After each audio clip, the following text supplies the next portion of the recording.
से फिर मानव का जन्म, बार बार मानव जन्म। अगर गाय है तो मरने के बाद फिर गाय और फिर गाय। मान लो कोई कुत्ता मर गया तो फिर कुत्ता बनेगा, फिर कुत्ता।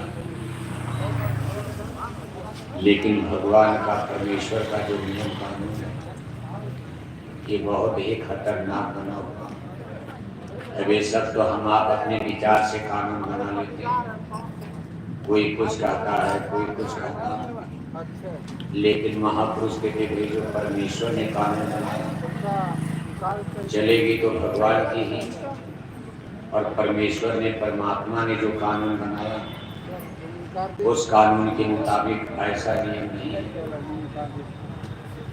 आदमी से, गाय में, बैल में भी कोई आ सकता है, कुत्ता भी बन सकता है, आदमी बिल्ला भी बन सकता है। कोई गाय बैल कुत्ता है तो मानव जन्म ले सकता है। ये ऐसा राउंड सर्किल में हुआ एक क्रमानुसार नियम बना दिया। इसके लिए हिंदुओं की पवित्र पुस्तक रामायण में भी आता है, आकर 4,84,000 योनि धर्मों ये जीव अविनाशी, ये अविनाशी जीवा, यानी ये जो शरीर आप देख रहे हैं इसकी किस्में 84 लाख नस्ल जातियों की किस्मों की परमेश्वर ने शरीर बनाए। इसमें नाना प्रकार के कीड़े मकोड़े, पशु पक्षी, चिड़िया है, जानवर है, आप देखते हैं तमाम नस्ल के, तमाम जातियों के सर्प, किस्म किस्म नस्ल की मछलियाँ, बिच्छू, तमाम देखते हो। इस तरह से 84 लाख किस्म का नस्ल और जातियों का यानी परमेश्वर ने शरीर बनाया, और किसी में भी किसी भी जीवात्मा को डाला जा सकता। अब यही चीज थोड़ा हमारे आपके लिए कष्टदायी बन जाती है। अगर मान लो ये नियम बन गया होता कि जो एक बार आदमी बन गया, लगातार आदमी ही आदमी आदमी आदमी, फिर बार बार मानव जन्म, औरत को औरत का जन्म, पुरुष को पुरुष का जन्म, गाय है तो बार बार गाय, बार बार कुत्ता, बार बार बिल्ला। लेकिन ऐसा नियम भगवान ने नहीं बनाया। भगवान ने जो नियम बनाया है तो ये 4 खान 84 लाख आपको किसी भी शरीर में बंद किया जा सकता है, कोई भी जन्म जोनी में आपको डाला जा सकता है। जैसे मान लो कोई अंबारी में मरा, आज बढ़िया घर है, कोठी है, हवेली है, मकान है, सब कुछ है, सुंदर शरीर है, और मान लो मर गए, मरने के बाद इसी अंबारी में अपने ही कोठी हवेली कुत्ता बनाया जा सकता, बिल्ला बनकर जन्म होगा, सर्प बिच्छू बनकर जन्म हो सकता। अब ये चीज हमारे आपके लिए कितनी खतरनाक है। आप मानव जन्म की तकलीफों को देखते नहीं बर्दाश्त होता, जबकि मानव जन्म में आपके कितने सहयोगी हैं, कितने आपके मददगार हैं। सड़क खराब का एक्सीडेंट हो गया, घर वाला कोई नहीं, लेकिन 25-50 मोटरसाइकिल वाले तुरंत रुक जाएंगे। उस समय कोई अमीर गरीब हिंदू मुसलमान नहीं देखेगा, सब लोग मिल करके आपको पहले अस्पताल पहुंचाएंगे। इसके बाद आपके घर में फोन लगाया जाएगा कि भाई आपके रिश्तेदार का एक्सीडेंट हो गया, जल्दी अस्पताल पहुंचो। 2-1 घंटे में आप भी रुपए पैसे लेकर पहुंचोगे। बड़े बड़े डॉक्टर ऐसे इंजेक्शन लगाएंगे, ये पैर 2 जगह से टूट गया, 3 जगह से टूट गया, लेकिन ऐसे ऐसे इंजेक्शन की भाई दर्द तो ना होने पाए। लेकिन मान लो यही मनुष्य, अगर कुत्ता कुतिया का जन्म मिल गया अंबारी में, और इसी सड़क पर आपके घर के सामने आपका एक्सीडेंट हो गया, आज कुतिया बेचारी सड़क पर तड़प रही है, दर्द उसको भी होगा। मान लो उसकी टांग टूट गई, पैर टूट गया, कुतिया सड़क पर तड़प रही है, कौन उसको अस्पताल ले जाएगा? दर्द तो उसको भी हो रहा, उसने भी तमाम बेटा बेटी पैदा किया, आधा आधा दर्जन कुतिया बेटा बेटी पैदा करती है, उसके बच्चे आएंगे सोच करके दूर हो जाएंगे। उसके लिए कोई अस्पताल का इंतजाम नहीं है। आप गायों को देखते हो, तमाम गायें आप छोड़ देते हो, सड़कों पर भटक रही, एक्सीडेंट होता, पैर टूट गया, किसी गाय की पूंछ कटी है, किसी के पेट में दर्द है, तकलीफ है, घाव लग गई, कौन उसको इलाज कराएगा? दाना भूसा चारा तो आदमी दे नहीं पाता, सरकारें भी परिश्रम कर रही, भाई गो रक्षा किया जाए, सरकार भी दाना चारी पाने का इंतजाम नहीं कर पा रही। अभी गायों को अस्पताल कौन ले जाएगा? और मान लो आपके घर का कोई आदमी मरकर, दादा दादी गाय बैल कुत्ता बिल्ला बनकर भटक गए, उस आत्मा को कितनी तकलीफ उस जोड़ी में होगी। मनुष्य शरीर की तकलीफ तो गनीमत समझो, अन्य जन्म जोड़ियों में कितनी तकलीफ होती।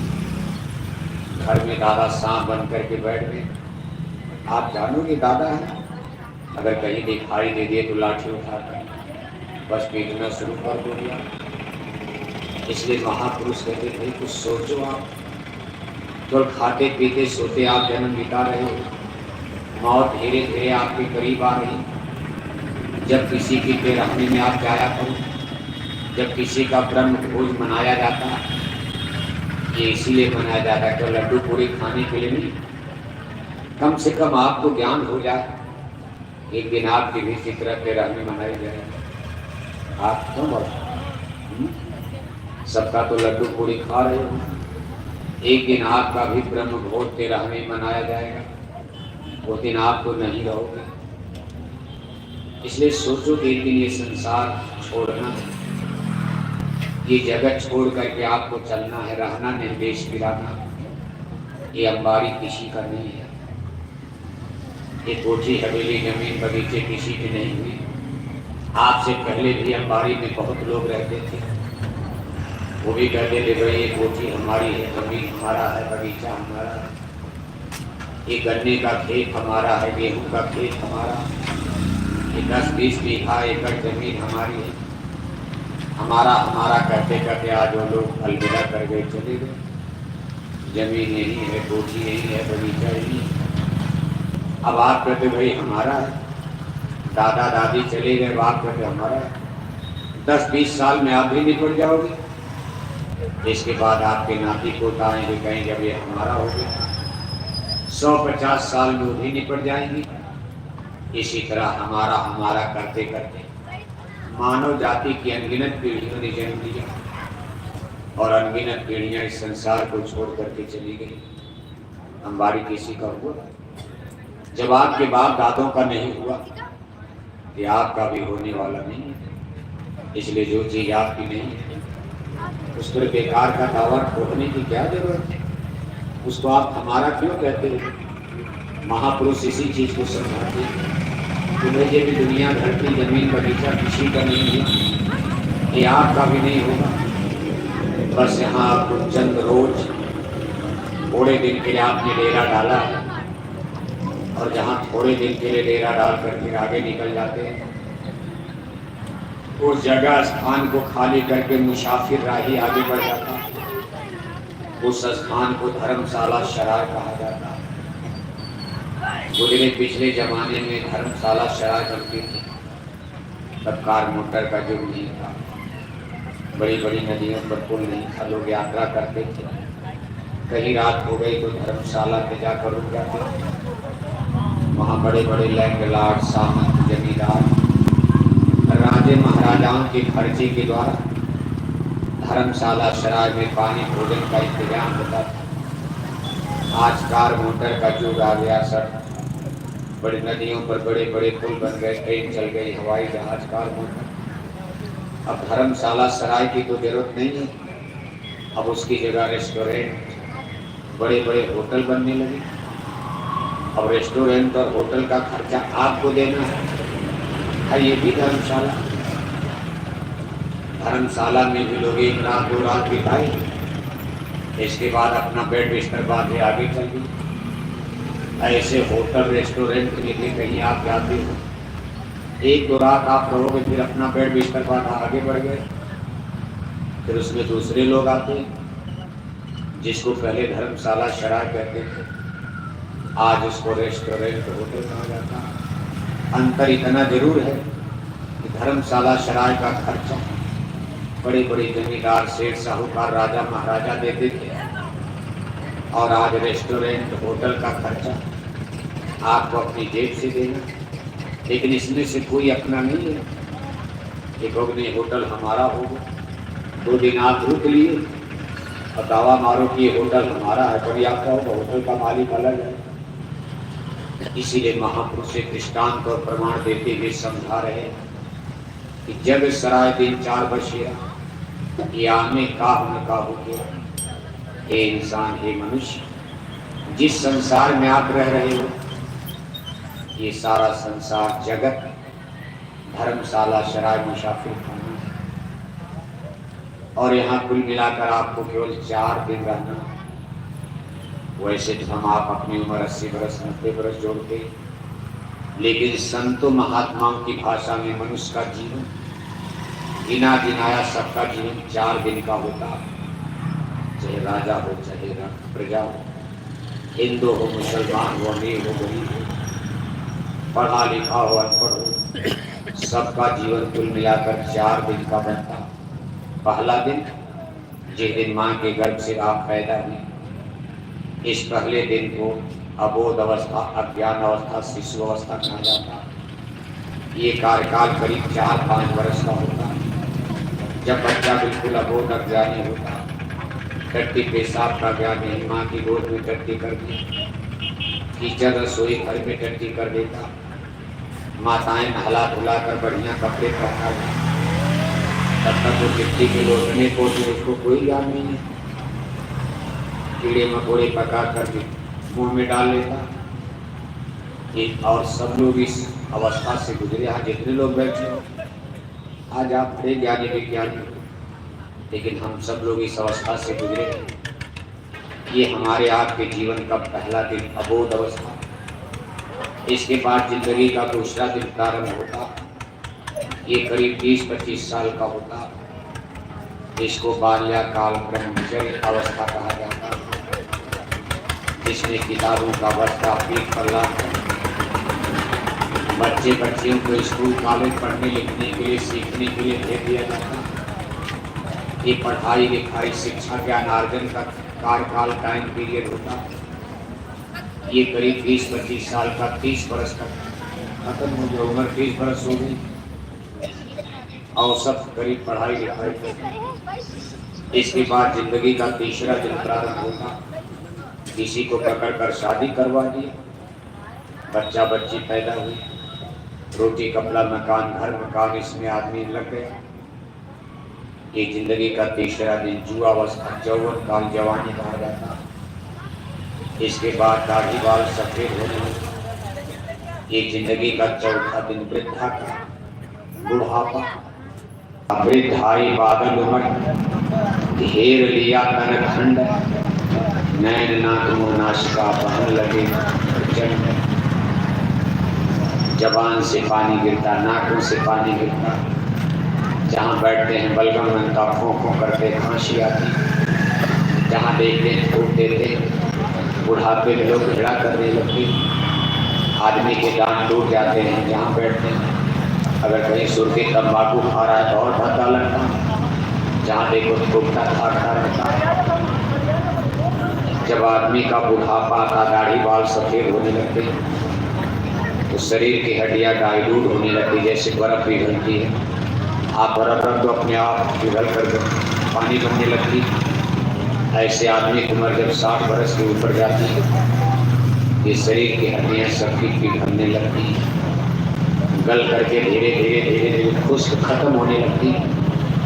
तो आप कितना टॉनिक विटामिन खाओ, गठिया बात ठीक होने वाली बीमारी, बुढ़ापे की गठिया पकड़ लिया, बात पकड़ लिया, आदमी लाठी लेकर चलने लगता।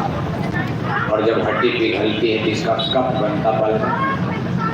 आपको जवानी में कभी सर्दी जुकाम नहीं, लेकिन उम्र 60 बरस 70 बरस की हो गई, आपके शरीर में बलगम यानी कफ, जबकि हड्डी पिघलेगी तो कफ बनता, और या करके आपके गले में कंठ में इसको छींकता घेरता, तब यहाँ खसवाट यानी खराश होता, खांसी आती, फिर आप कब को बाहर निकालते हो। जो लोग जवानी में देख करके झिड़क रहे हैं, दादा फूट रहे हैं, उनको क्या पता भाई जब आप बुढ़े हो गए आप इसी तरह खो खो खो खो करोगे, सबको करना। इंडिविजुअल कॉन्स्टिट्यूशन आपका अगर एक आदमी को ये करना, तब आप किसी बुढ़े से झगड़ा करो। आपको बुढ़ा ना बनना, अपने बूढ़े माँ बाप को छोड़ दो, लेकिन जब सबके लिए यही एक ही गति है, सबका यही बुरा हाल है। आज कलेक्टर है, आज बड़े बड़े एमसी, बड़े बड़े IGDIG बंदूक राइफल टांगी हुई आजमगढ़ की सड़कों पर चलते हैं, बगल में आगे पीछे बंदूक। देखो आज उनसे सड़कें काम जाती हैं, सड़कें ही थी, लोग डर के मारे रास्ता खाली कर देते। आज वही आदमी 60 बरस का हो गया, नौकरी से रिटायर हो गया, सूट बूट टाई कोट बंदूक राइफल सब सरकार ने वापस ले ली और खाली करके घर भेज दिया। पहले तो कुछ पेंशन भी, अब पेंशन भी मिलना बंद होने जा रहा है। आदमी घर में आकर बुढ़ापे में, अब उसकी उम्र हो गई 70 वर्ष, चारपाई पर बेचारा अकेले पड़ा, कोई गांव में सलामी दागने को तैयार है। जब तक IG थे, कलेक्टर थे, कप्तान थे, इंजीनियर थे, डॉक्टर थे, जिधर अंबारी में निकलते थे बाबूजी प्रणाम, बाबूजी प्रणाम, बाबूजी प्रणाम। आज वही आदमी रिटायर होकर नौकरी चाकरी से चारपाई पर पड़ा। MP थे, बिल्ले थे, मिनिस्टर थे, ब्लॉक प्रमुख थे, IG थे, DIG थे, SP थे, DM थे, क्या रुतबा था। आज वो चारपाई बिस्तर पर घुट घुट करके मरने जा रहे हैं। बहुत करोगे आप जाकर प्रणाम कर लोगे, भाई जरा हम देखने आए, लेकिन उनकी ऐसी दुर्दशा, मक्खियाँ नहीं निकलेंगी, इतना बिस्तर गंदा हो चुका। 4 दिन हो गया स्नान नहीं करते, कब धोती लंगोटी रोज बदले। जवानी में तो 2 बार दिन में नहाते थे, रोज दाढ़ी बनाते थे, बुढ़ापे रोज दाढ़ी बनने वाली है। रोज कौन कपड़ा बदलेगा, कौन उनका चड्डी पायजामा बदलेगा। इसलिए वहाँ मक्खियों का दरबार भी निकल रही है। रिश्तेदार 2 मिनट मिलने आते, 2 मिनट मिल करके किनारे के बाद आते। हम सोचे ताऊ जी मरने वाले, भाई अंतिम भेंट कर लिया था, बस इसी पर कौन पूछता। तब तक मौत की शहजादी आकर खड़ी हो गई। कहा सहजो मौत आ गया, 5वां दिन लग गया।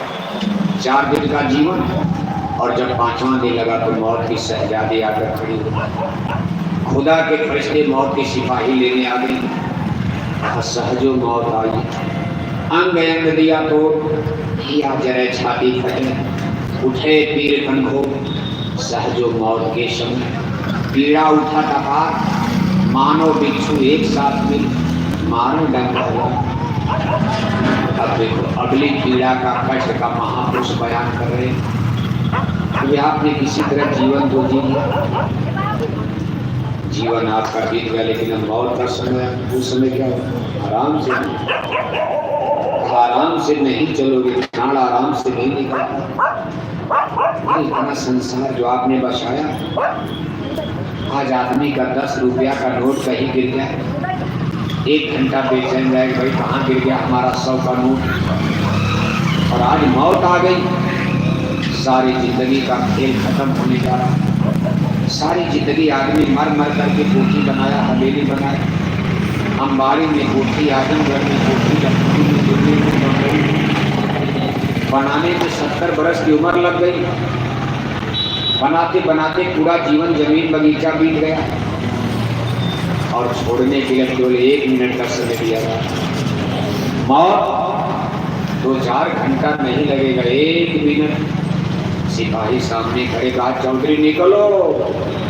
आप कहो महाराज जरा ठहर जाओ, अभी हमारे रिश्तेदार बेटा बेटी बाहर रहते, जरा बम्बई से बुला लिया गया, हम सबसे भेंट करना चाहते, जरा उनसे मिल लें, हम सब बात उनसे कर लें, बता दें। तो सिपाही डांटते हैं, करे अंधे बहरे पागल, नो स्टे ऑर्डर, ये खुदा का वारा बलवाना है, भगवान का, इसमें स्टे ऑर्डर। ये आदमी की बनाई कोर्ट कचहरी अदालत का, हाई कोर्ट का, सुप्रीम कोर्ट का, सिविल कोर्ट का, आजमगढ़ इलाहाबाद की कचहरी का वारंट परवाना नहीं है। तो इस पर पिता परमेश्वर का परवाना, इसमें स्टे ऑर्डर नहीं होगा। आपको इसी समय चलना, रात का समय तो क्या फर्क पड़ता है। अरे कहा महाराज मेरे सब घर वाले सो रहे हैं। अरे कहा सोने तो तुम चलो, घर वाले सो रहे तब तक पिंजरे से पक्षी लेकर उड़े। सिपाही लेने आए से नहीं कोई जाता, कोई जाना चाहेगा। इतने लोग बैठे, कोई मरना चाहता है क्यों बाबू? धूप में जाए क्या तपस्या करेगा? सब जान गए आप तपस्या आइए, इतनी तपस्या करके नहीं मरी जाएंगे, वैसे नहीं कोई मरना चाहता। कितनों घर में तकलीफ है, सब कुछ। बुढ़ापे में सब लोग डांट भी रहे, लेकिन बुढ़िया से भी कहोगे मरो। बुढ़िया कहेगी भाई मेरी बहू का तो कर्म ऐसा है कि मरने की इच्छा बनती, मेरी बहू रोज झगड़ा करती, लेकिन तब तक नाती सामने आ। कहा बस इसी नाती का वो हो, बहू से तो झगड़ा हो रहा, बहू रोज रोटी देने को तैयार नहीं। बुढ़िया कहती बहू की स्थिति को देख करके लगता जहर खा के मर जाए, लेकिन बस हमको माया क्या है, इसे नाती की ममता है, हमको दादी दादी दादी दादी करता है। मैं सोच रहे जरा नाती की शादी हो जाती तो 100 जूता खाए तमाशा दूसरे दे, घर में पूछने वाला कोई नहीं, बहू रोटी भी देने को तैयार नहीं। फिर भी बुढ़िया को ममता क्या है, मैं अपने नाती की जरा क्यों शादी देखूं, शादी नाती की बहू आकर स्वर्ग पहुंचा दे। अपनी बहू तो रोज झगड़ा कर रही, गाली दे रही, अब नाती की बहू आएगी तो आपको स्वर्ग पहुंचा देगी। लेकिन ममता तू न गई मेरे मन से, मोह सकल व्याधि कर मना, सारे कष्टों की जड़ मोह है ममता। ममता तू न गई मेरे मन से, टूटे दांत दांत टूट गए, केस भय उजले, दाढ़ी बाल सफेद हो गए, ज्योति गई अखियों से, आँख चली गई, चश्मा लगने लगा। लेकिन एक चीज आदमी की मरते दम तक नहीं जाती, क्या क्या? कहा ममता तू न गई मेरे, कहा ममता की गिल्टी नहीं गई। अब जब ममता की गिल्टी नहीं गली मोह, तो भाई इसी मोह की डोर पर जीव का पुनर्जन्म हो जाएगा। मरते समय जो इच्छा सबसे प्रबल आकर खड़ी होगी, उसी अनुसार के यही मोह की डोर यहाँ जन्म मरण में जीव को लाती है। जिससे आपका लगाव है ज़्यादा वही जन्म होगा, जिस चीज़ की पूजा करोगे वही जन्म हो जाएगा। पत्थर की पूजा करोगे पत्थर में जन्म हो जाएगा, ज़्यादा पानी की पूजा करोगे मछली बनकर पानी में जन्म हो जाएगा, पेड़ की पूजा करोगे पेड़ में जन्म हो जाएगा। मान लो पूजा नहीं कर रहे, कुछ नहीं पूजा कर रहे, मंदिर देवालय सेवालय गंगा जमुना कुछ नहीं कर रहे, तो जिससे आपका लगा उसके घर में जन्म हो जाएगा। किसी को बहुत ज़्यादा मान तो वहाँ पैदा हो जाएगा। घर में कोई गाय भैंस पाले, उससे ज़्यादा प्रेम उसी में, उसको ज़्यादा ममता अपनी गाय से, उसी में जन्म हो जाएगा, बछड़ा बन जाएगा। कहा मोह सकल व्याधि कर बोला, इसमें कर्म काम करता, तो मोह ही नहीं, बहुत दूसरा आदमी कर्म भी करता। जहाँ मोह होता है, जैसे पैसे से ज़्यादा मोह है तो आप लूटोगे मारोगे बेईमानी करोगे, भाई मार दो भतीजा मार दो, पैसे से मोह है। अब आपने भाई मार दिया पैसे के लिए, चाचा को मार दिया, बेईमानी कर दिया, सगे भाई को धोखा दे दिया। इन सब कर्मों का जीव को प्रायश्चित करना पड़ता, और इसका परिणाम भोगने के लिए जीव पुनर्जन्म की डोरी में फंसा रहता। एक बड़ा सुंदर देखो दृष्टांत आता,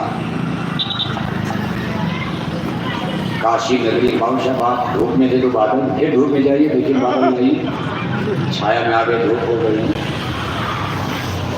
देखो काशी नगरी में साहब कबीर का जमाना था, ये तो बहुत पुरानी कथा नहीं, साहब कबीर कभी हाल में अकबर बादशाह के जमाने में पैदा हुई। काशी नगरी में साहब कबीर सदगुरु के रूप में। अब आपके अंबारी आजमगढ़ में साहब कबीर का नाम सब जानते हो, वो भी अपने जमाने के ग्रेट मास्टर ऑफ स्पिरिचुअलिटी सदगुरु, वही पढ़ाई वही पढ़ाते थे जो महात्मा पढ़ाते हैं। पढ़ाई थोड़ा अलग होती है, मास्टर बदलते, विद्या कोई रहती, जीवात्मा के कल्याण का मार्ग। अपने समय में साहब कबीर ने लोगों को सत्य सत्य बताया, और उसी सत्य को बताने में कितने लोग नाराज हो जाते हैं कि आडंबर पाखंड से निकलो, जब तक नाम कमाई शब्द कमाई नहीं करोगे तब तक आपकी जीवात्मा को मुक्ति मोक्ष जन्म मरण का ये धंधा छूटेगा नहीं। तो देखो एक बार शाहब को भी गंगा नदी को पार करके गंगा कुछ पार रामनगर गांव में पहुंचे। उधर चौधरी लोगों के बहुत बड़े बड़े गांव आदमी हैं, सिरकरैया, कटेश्वर, रामनगर तमाम। और इस सब चौधरी लोग गाय भैंस पालते थे, दूध दही का धंधा करते। अब एक चौधरी बेचारे भूखे हो गए थे और अपनी कोठी हवेली के सामने पलंग बिस्तर लगा और आराम से खा पी कर उस पर लेटे हुए थे। साहब कबीर पहुँचे तो लगे चौधरी को सत्संग सुना। देख भाई चौधरी, तूने जिंदगी का सब काम तो कर लिया, घर मकान जमीन जायदाद कोठी हवेली सब बना लिए, लेकिन जीवन का जो प्रमुख काम है अपनी आत्मा का कल्याण, इसके लिए नाम कमाई शब्द कमाई भजन भक्ति साधना उपासना कोई स्पिरिचुअल एक्सपेरिमेंट आध्यात्मिक कसरत अभ्यास तो आपने किया। हम चाहते हैं कि जो आपका जीवन बचा हुआ है आज हम आपको गुरु दीक्षा गुरु मंत्र देंगे, नाम कमाई शब्द कमाई की विधि बताएंगे। जो जीवन का समय बचा थोड़ा सुबह थोड़ा शाम घर गृहस्थी में रहते आप करते रहना, इतने में ही कुछ भूत भूत से जैसे भरा पड़ता नहीं भी मोक्ष मुक्ति मिलेगी तो कम से कम इतना आध्यात्मिक दौलत खजाना रूहानियत का अध्यात्म का आपके खाते में इकट्ठा हो जाएगा कि आपको अगला जन्म मनुष्य का मिल जाएगा। उस जन्म में कमाई कर लेना और कर लेना, काम पार हो जाओगे। लेकिन अब संतों का सत्संग इतनी जल्दी तो समझ में आता नहीं। हम लोग को याद से सुना रहे बता रहे,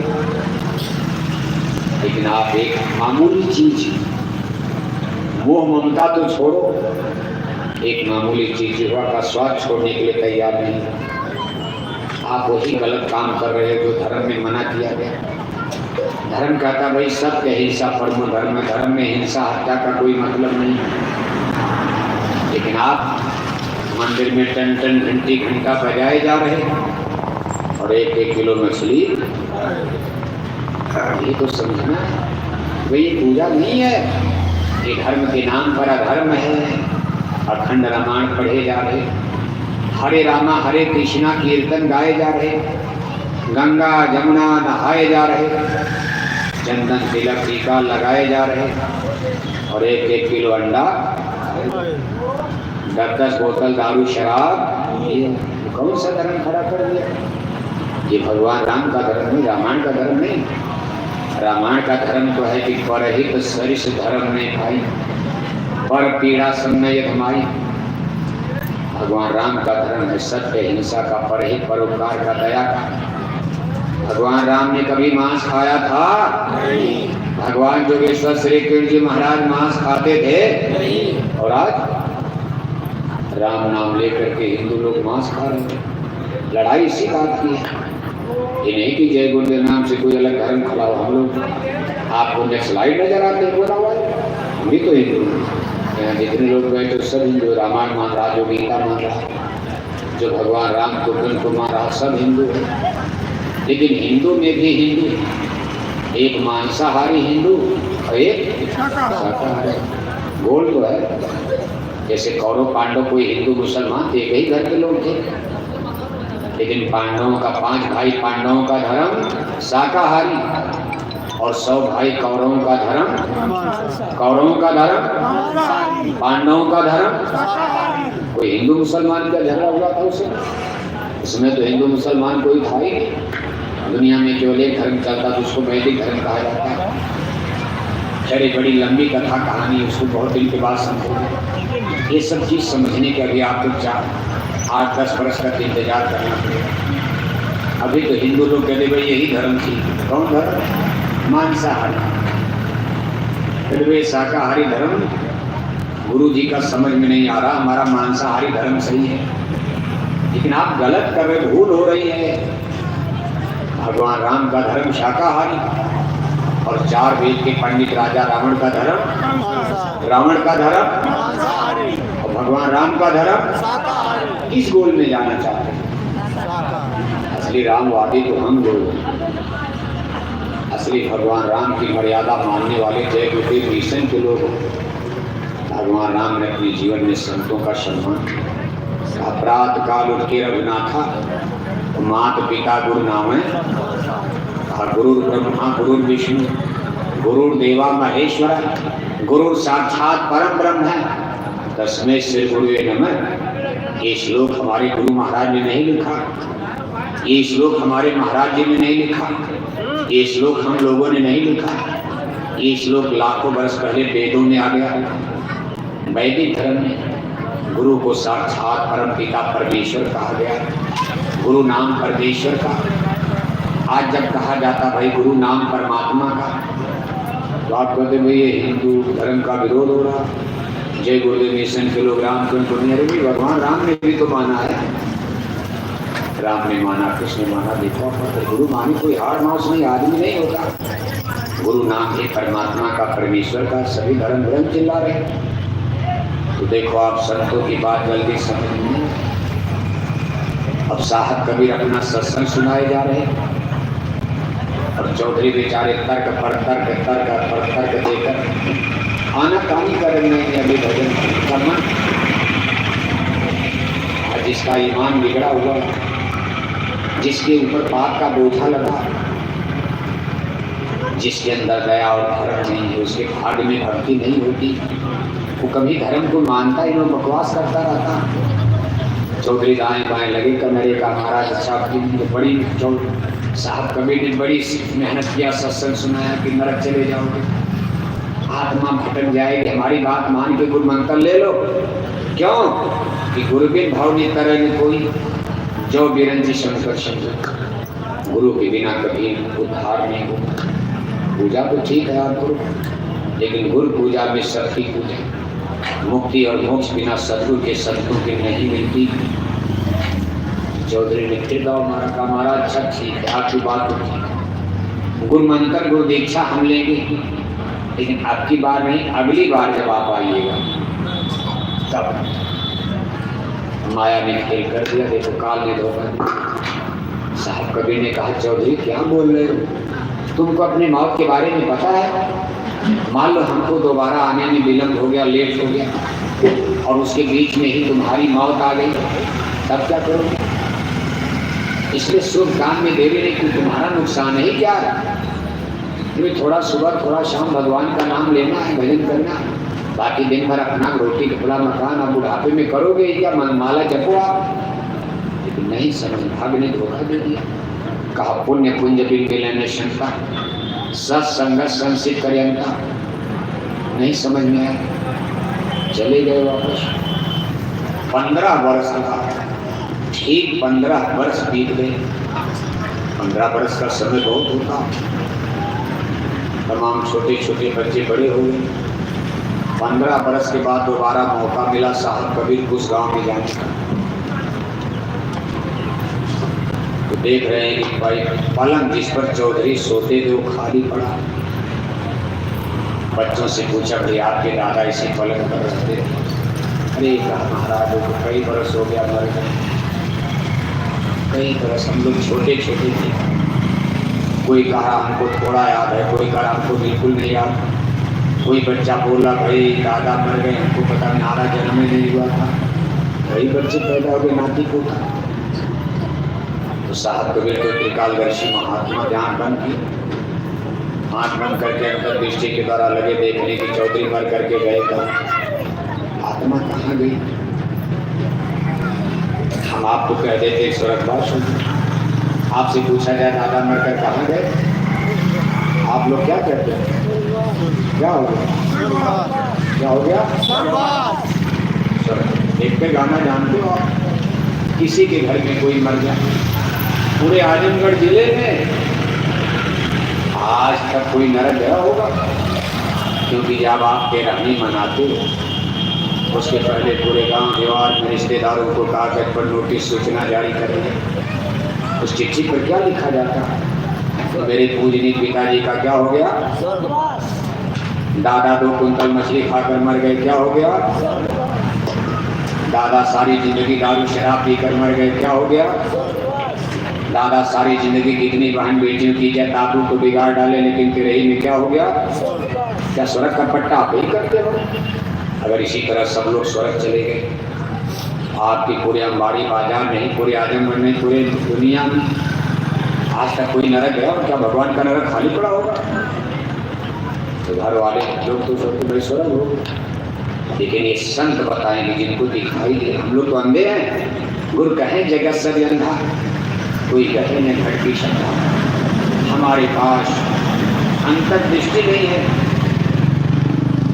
हम आप दादा की आत्मा को देख सके कि मरने के बाद कहाँ जा रहे हैं। हमारे और संतों में यही अंतर होता।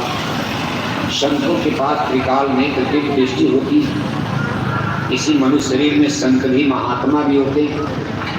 वो अपनी अंतर्दृष्टि के द्वारा देखते रहते कैसे जीव को माँ की तरफ में उतर रहा है, मौत के बाद कैसे निकाला जा रहा है, कैसे गाय को कुत्ता बिल्ला निकाल रहे, कब सूखा आएगा, कब बाल पड़ेगी, कब भूकंप आ जाएगा। इसलिए संत महात्मा जो भविष्यवाणी कर देते, जो बता देते, कहा संत वचन पलटे पलट जाएगा। हम तो आपको ये भी नहीं पता है कि 2 घंटे बाद अंबारी में क्या होगा, कल आजमगढ़ में क्या होगा, लेकिन संत महापुरुष अंतर्दृष्टि से देखकर बता देते कहाँ बाढ़ आएगी, कहाँ सूखा पड़ेगा, कहाँ भूकंप आएगा, कौन हारेगा, कौन जीतेगा, कौन एमपी बनेगा, कौन एमएलए बनेगा, कौन प्रधानमंत्री बनेगा। ये सब कहीं से सेट हो रहा है। उस चीज़ को जो जान जाता उसको पता रहता है, लेकिन वो लोग बेमतलब नहीं बोलते, बताते नहीं, झगड़ा हो जाएगा। अब साहब कबीर देखो, त्रिकालदर्शी महात्मा आंख बंद करके लगे देखने की चौधरी मर करके गए था। देख रहे हैं कि चौधरी अपने घर में गाय भैंस बहुत पालते थे, सेवा तो सब गाय जानवर की करते थे, लेकिन एक गाय की बड़ी सेवा करते थे। उससे उनका ज़्यादा प्रेम लगा था। क्यों? तो वह गाय दूध ज़्यादा देती थी। सही है। स्वार्थ सुर नर मुन सब की यह रीति, और स्वार्थ लाज करें सब। 8 गाय दूध नहीं दे रही, कौन दाना चारा पाए? चारा उसको दाना दो, चारा दो ले लिया, भूसा भूसा, उसको दाना कोई चुल्ली चोकर नहीं। लेकिन अगर गाय बढ़िया दूध दे रही, आदमी उसको 4 बार सहलाएगा, नहलाएगा, खूब बढ़िया समय से उसको भोजन चारा पानी दिया जाएगा। चौधरी उस गाय को बहुत प्यार करते थे, मानते थे। अब जब मरे तो जह आशा तह बाशा, इस सिद्धांत के मुताबिक अपने ही गाय के पेट में बछड़ा बनकर उनका जन्म। घर वाले सोच रहे कि दादा का स्वर्गवास हो गया, यही उल्टा है। घर वाले कहेंगे स्वर्गवास हो गया, और देखो चौधरी अपने ही घर में क्या बन गए? बैल। खेती में चलने लगे, 2-4 डंडा पीठ पर बजा। अब नाती पोता को क्या पता हमारे दादा बैल बनकर हमारे घर में हम लोग मार रहे हैं। तो देख रहे भाई बैल है, बैल हमारी गाय ने बछड़ा दिया, बैल बन गया। कुछ दिन के बाद घर वालों ने ले जाकर उस बैल को एक गाड़ीवान को बेच दिया। बैलगाड़ी में बाजार से सामान लाने ढोने 2-4 साल गाड़ीवान ने डंडा बजाया। इसके बाद उसने एक तेली को बगल गांव में बेच दिया। तेली ने कोल्हू में तेल पेरने के लिए 2-4 साल उसने डंडा बजाया। अब गाय भैंस की बढ़ी कितनी होती, 10-5 साल पहले बुढ़ा हो गया। घर वाले तेली ने ले जाकर कसाई को बनारस में बेच दिया। उसने बोटी बोटी काट कर मांस को बनारस की सड़कों पर बेच दिया, और उसकी चमड़ी को छील कर ढोल नगाड़ा बजाने वालों को दे दिया। उन्होंने कमाई करके कर दिया, ढोल नगाड़ा कर दिया। चौधरी की चमड़े की बन गई ढोल, धाम धाम बजना शुरू हो। कुछ दिन के बाद चौधरी के घर में बड़ी शादी। घर वालों ने सोचा भाई किसी नाचने गाने वाली कंपनी का सट्टा हो। अब देखो विधि का विधान, कंपनी तो बनारस में बहुत ही नाचने गाने वाली है। वो जमाने में तमाम नाच गाने की कंपनी, संयोग से उसी कंपनी के पास जा रहे हैं जहाँ दादा के चमड़े की ढोल बनी। पैसा दिया, दिन तारीख सब नोट करा दी।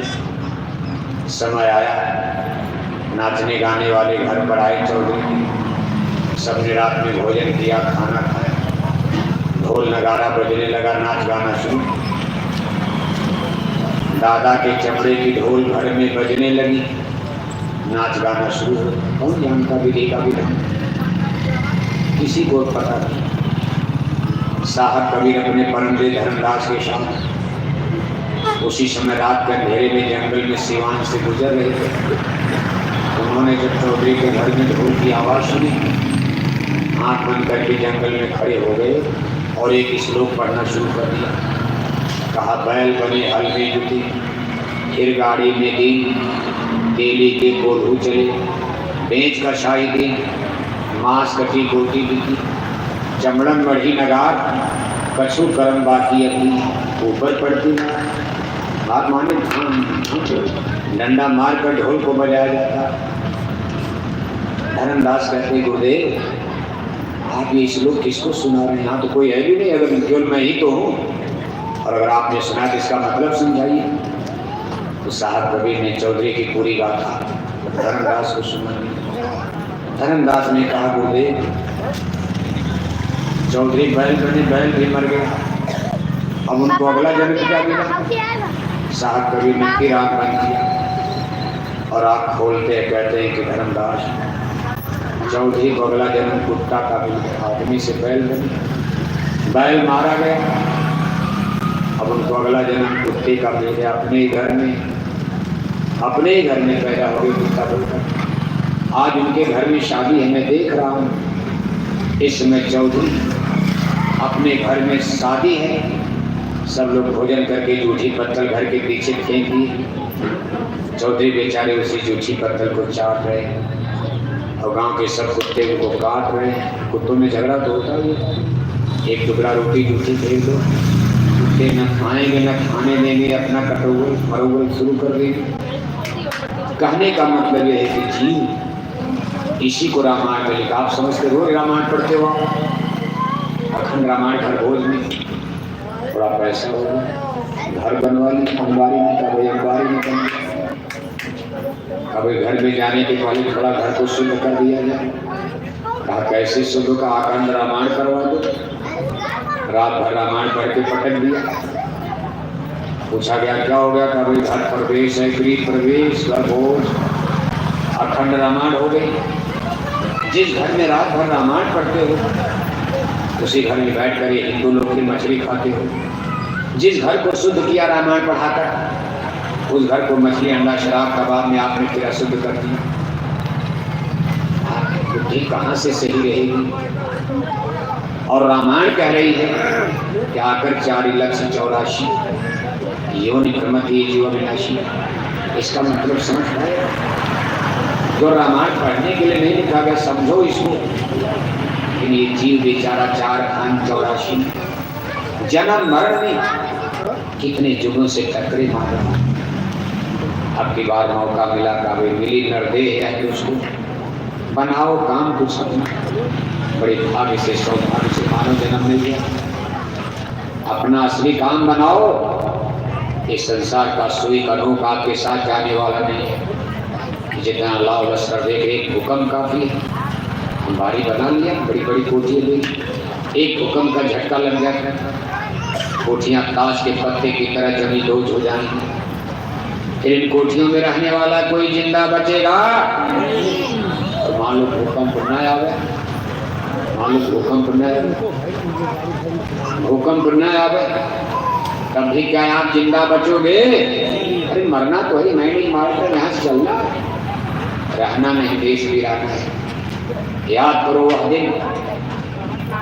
वह दिन की कर याद मुसाफिर, जा दिन चल चल हुई। उसकी अदालत में जब तुम चढ़ोगे, पूछेगा हाकिम को क्या। आपको फिर एक बार परमेश्वर की अदालत में खड़ा किया जाएगा। अभी तो आपको कोई नहीं बोल रहा, जो चाहो अंबारी में करो, कत्ल करो, बलवा करो, बहन बेटियों की इज्जत आबरू बर्बाद करो, कोई नहीं बोलेगा। लेकिन कोई आपके कर्मों को नोट करा, नोटिस में ले रहा।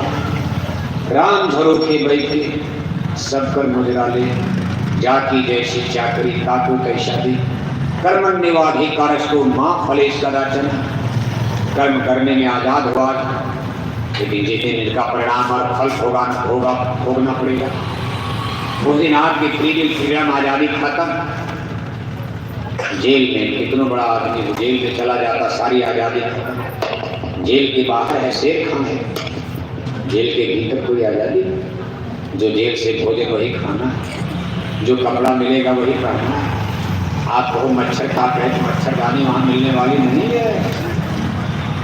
इसलिए आज आपको आज़ादी है, लेकिन जिस दिन परमेश्वर की अदालत में खड़ी की जाओगे, आपसे पूछा जाएगा, कर्मों का हिसाब होगा। इसलिए महापुरुष कहते बचो और बचाओ, अपने जीव पर कुछ दया पालो, 84 का फेर बचा लो। शरीर पर कुछ दया कर रहे हो, शरीर को बीमारी लग गई, डॉक्टर के पास जा रहे, बम्बई जा रहे, पीजीआई जा रहे, जीवात्मा के लिए। जीवात्मा खाली पड़ी है, भूखी है, प्यासी, उसके लिए आप कोई प्रयास नहीं कर रहे हो। जिस शरीर के लिए सारा प्रयास कर रहे हो, ये शरीर एक दिन आग में जल जाएगा।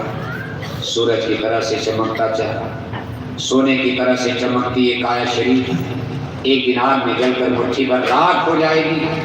मिट्टी में मिलकर मिट्टी बन जाएगा, और सजा आत्मा को भोगनी आत्मा को नहीं। इसलिए संतों का उपदेश है, ज्ञान है, अपने जीव पर कुछ दया पालो। शरीर पर दया करो, लेकिन जीवात्मा पर भी दया करो। बड़ी बीमारी इसको लगी है, पाप की गठरी लग गई, कार्बन कूड़ा कचरा, उसमें जीवात्मा फुहड़ हो गई, मैली कुचैली हो गई। जब तक ये मैली कुचैली रहेगी, परमेश्वर की अदालत में जा नहीं पाएगी। निर्मल मंजन सो मोहि पावा, मोहि कपट छल छिद्र न भावा। इसलिए गुरु महाराज कहते थे अपने जीव पर कुछ दया पालो, 84 का फेर बचा लो। नहीं नरकट में अग दुख पई हो, अगिन कुंड में छिन छिन दही हो। नरकों की आग में आप छिन छिन जलाए जाओगे, काटे जाओगे, मारे जाओगे। वही विपदा में कौन सहाय, सतगुरु साथ लिया ना भाई। और उस मुसीबत में जो आपकी मदद कर सके, जो पुरुष महापुरुष जिनको संत सतगुरु मुर्शिद कामिल कहा जाता, उनका आपने मदद लिया नहीं, उनका साथ तो किया ही नहीं। आपने जिन लोगों का साथ दिया, जिन लोगों का साथ किया, जिनको दोस्त बनाया, ये लोग श्मशान घाट तक गए, आपकी शरीर को जलाकर बोल दिए राम नाम, बस इसके आगे कोई साथ नहीं। वहाँ आपका साथ देने वाले को संत कहा जाता, सतगुरु। सतगुरु बिना न कोई बाँचे, नाम बिना 84 नाचे। संत की खोज करो, सतगुरु की खोज करो, पूजा सबकी करो, कौन मना करता। लेकिन इस चीज को सदैव याद रखो, मोक्ष और मुक्ति, जन्म और मरण का ये फंदा तभी छूटेगा जब आपको सतगुरु मिलेंगे, संत मिलेंगे। और ये बात हम नहीं, आपकी रामायण कह रही कि कर्णधार सतगुरु देनावा, दुर्लभ साज सुलभ करना। बड़ा कठिन काम है, लेकिन आसान होगा जब आपको सतगुरु मिल जाएंगे। रामायण की बात तो गलत हो नहीं सकती। मान लो मुसलमान रामायण ना माने, लेकिन हिंदू लोगों को तो मानना चाहिए। मान लो कुछ हिंदू लोग कहते रामायण जला दो, रामायण हम नहीं मानते, लेकिन बहुत से हिंदू तो रामायण मान रहे हो। कम से कम भगवान राम का नाम लेने वाले तो रामायण मानते हो। आप कम से कम इस बात को तो स्वीकार कर लो। जो नहीं मान रहे उनको आगे समझाया जाएगा। जो रामायण गीता जलाने फूकने की बात कर रहे, उनको भी कुछ दिन में अकल आ जाएगी, समझ जाएगी। लेकिन जितने लोग राम के उनको मान रहे हो, ये जय श्री राम का नारा लगा रहे, हरे रामा हरे कृष्ण कीर्तन